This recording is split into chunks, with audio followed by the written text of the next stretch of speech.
Барлықтарыңызға сәлем достар, каналыма қош келдіңіздер. Бүгін сіздермен дәл ресторандағыдай дәмді болып шығатын мясопатайскийдің рецептісімен бөлісетін боламын. Және де күріштің осылай жабыспай дара-дара болып шашылып тұратындай күрішті қалай пісіруді толықтай көретін боласыздар. Видеоны соңына дейін қарап, қазақша каналдың дамуына үлес қосып, маған тіркеліп кетіңіз. Алдымен бізге ет керек болады, менде сиыр еті. Етіміз тез әрі жұмсақ болып пісу үшін осылай жапырақтап жұқа-жұқа етіп турайсыздар. Қазанымызға майымызды құйып, қызып тұрған майда етімізді жақсылап тұрып қуырып аламыз. Баяу отқа қойып, жақсылап қуырамыз. Ешқандай да су құймайсыздар, еттің өзінің сөлі бөлініп, жақсы болып жұмсарып піседі.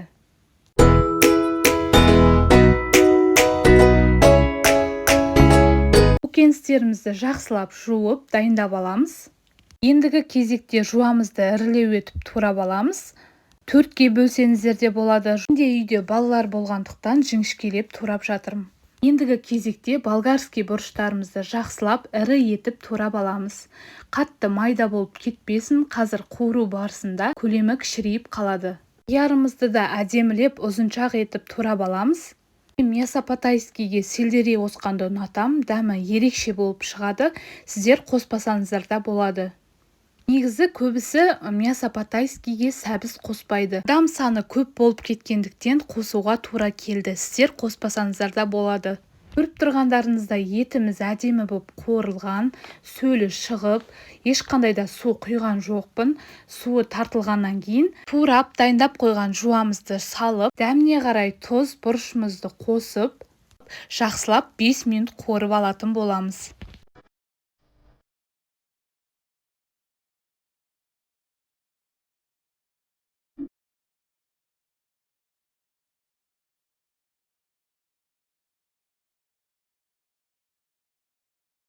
Ендігі кезекте сәбізімізді салып, жақсылап қуыратын боламыз. Сәбіз басқа көкөністерден қарағанда қаттылау болғандықтан біраз қуырып алатын боламыз. Сәбіз жұмсарғанша пісіріп аласыздар.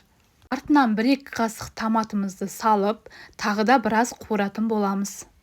Енді тамағымызға соевый соус қосатын боламыз. Біріншіден соевый соус етімізді жұмсартады, екіншіден тамағымызға ерекше дәм береді. 2 қасықтай қосып, тағы да 5 минут қуыратын боламыз. Енді жақсылап қуырылып, дайын болған тамағымызға аздаған су құямыз. 5 минут қайнағаннан кейін үстіне сельдерейді қосам. Жақсылап араластырып, тағы да 1-2 минут қуырамыз.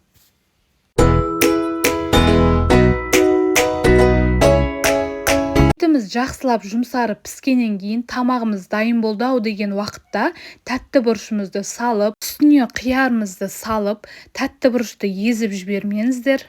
1-2 қасық соевый соус құйып, тағы да 5 минутқа ғана қуырып алатын боламыз.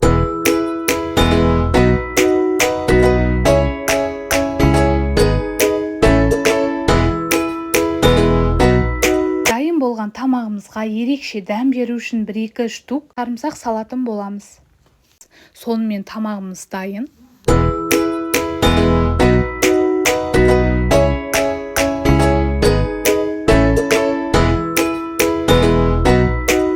Енді өзіңізге керек мөлшерде күрішті өлшеп, жақсылап суы ағарғанша бірнеше қайтара жуасыздар. Күрішіміз осылай тап-таза болып жуылды. Ендігі кезекте қазанымызға майымызды құйып, қыздырып, үстінен тұз салып, күрішімізді салып, жақсылап қасықпен араластырып, 4-5 минуттай жақсылап қуырып аласыздар. Қуыру керек дегенге сіздер қызартып қуырып жібермеңіздер. Бірнеше қайтара қасықпен араластырып, күріштің үстіне асырып су құясыздар. Суы міндетті түрде бетінен асып тұру керек, астын баяу отқа қойып қоясыздар.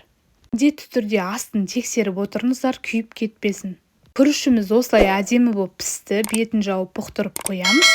Сонымен тамағымыз дайын. Бізге ас болсын. Каналыма тіркеліп, мені қолдап кетіңіз.